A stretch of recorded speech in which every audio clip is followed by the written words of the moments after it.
Hey guys, Tay here and welcome to another Call of Duty Ghosts video for you today. Now I've got for you what I think is the best class setup for Call of Duty Ghosts, and I've taken a bit of time making this. I know a lot of other people have just whacked them out there the day the game came out, but honestly there's no point in that because they haven't played enough of the game to get a good feel of all the weapons. So I've taken my time, gone through quite a few of the more popular weapons, and honestly I think this class setup you'll really like, and it's the one I prefer, it's the one I play with most. So let's just jump into it right now. So this is the class that you can see on screen. It's an assault rifle called the MSBS, and it actually starts off as a 3-round burst weapon, but I've never used it as a 3-round burst. I just whacked it straight up into fully automatic mode using the fully automatic modifier add-on that you can put, the attachment that you can put onto the weapon, and it makes this gun an absolute beast. Let me tell you guys, it's one of those guns that you don't expect because it is a 3-round burst weapon, but people forget that you can add that modifier on to make it a fully automatic weapon, and it just takes it to a whole new level, seriously. Other than that, I just added a foregrip onto the weapon because changing it from a semi to a fully automatic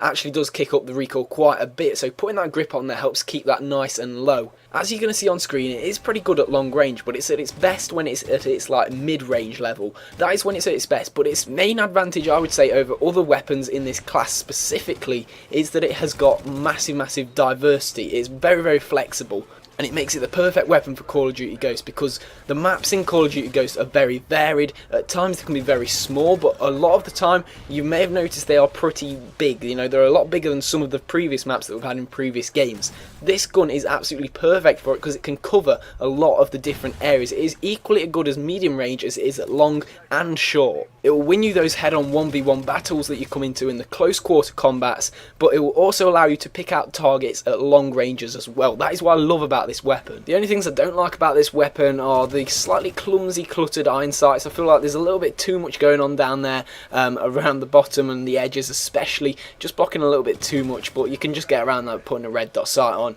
And also at really long range, if you're shooting, you will get a little bit more recoil than you bargained for, so do use, kind of like just burst it like you will do with a 3-round burst weapon. Just do that and you'll be fine. But yeah, that's normally just for the super long range things. You probably do that anyway without even knowing. So yeah, let's move on to the secondary weapon now, which I've chosen. It's pretty much the only one that you can choose because the other lot aren't too great. So I've chosen the PDW pistol, which is the only 3-round burst pistol, the only one that isn't single fire.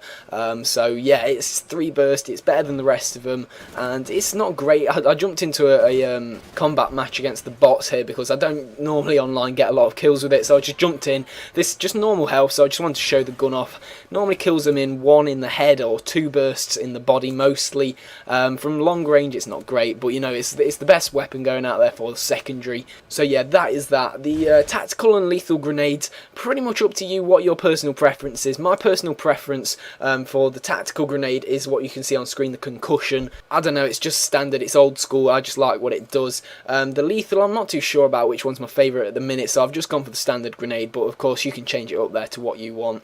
Now going on to the perks, this is one of the important things. There are some pretty cool perks that I've picked right here, and some that you have to have for most classes to work for your advantage, because there are some really good perks that not a lot of people know about. So I've picked Ready Up there in the top left of the screen in the speed section because it's only 1 token, it's really cheap, and it just allows you to get that gun on the person real quicker after sprinting, so that's always useful. We got down in the stealth section, worth 3 squad points, is the perk Off the Grid. Now this basically hides you from all the UAVs and the sonar pings, which is a perk which I've also picked, but I'll talk about in a minute.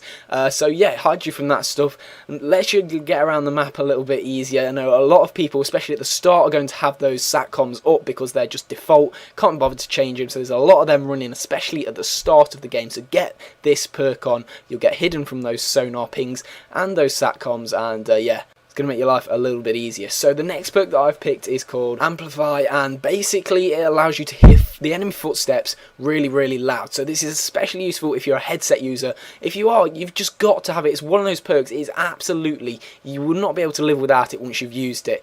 It's like having an extra sense. You can hear people exactly where they are, pinpoint where they are. If you know they're coming around a corner, you can kill them before they even know that you're there because you can hear them, you've heard them, and it's just an absolutely amazing perk. I'm pretty sure they'll patch it to make it a little bit worse or less good, because it's just amazing at the minute, and I'm loving it. It's just like having an extra sense. It's like knowing that someone's around the corner just because you can hear them. It's just amazing. If you're not a headset user, I don't know how good this perk will be. You can of course try it out. You can test it out in the offline, so you don't use any squad points up, wasting points on it. I don't know honestly how good it is without a headset, but just try it out, it might be good. So the last perk that you can see at the bottom of the screen is called Ping, and basically upon killing an enemy you activate a sonar ping that goes out like a little mini radar around you and detects enemies within a certain radius of you around the map. So basically if you've just killed someone and there's someone standing behind you, it's going to activate a mini UAV essentially,